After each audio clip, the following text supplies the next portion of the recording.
আমাদের এই রাজ্যে এই মুহূর্তে মহিলারা অসুরক্ষিত অবস্থায় আছে এবং আমরা পুরুষেরা তাদের পাশে অবশ্যই দাঁড়াবো এবং যে ঘটনা ঘটেছে সেই ঘটনায় আমরা উই ওয়ান্ট জাস্টিস, আর কিচ্ছু না।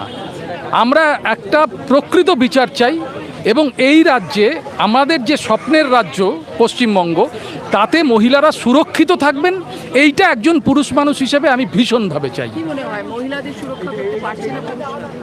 না, পুরুষরা পারছে না সেটা বড় কথা নয়, বড় কথা হচ্ছে যে কোথাও কোথাও কেউ যেভাবে মহিলাদের যে চোখে দেখছেন, যেভাবে ব্যবহার করছেন, আমরা বেশিরভাগ আমরা মনে করি সিংহভাগ পুরুষ সেই মতের বিরোধী।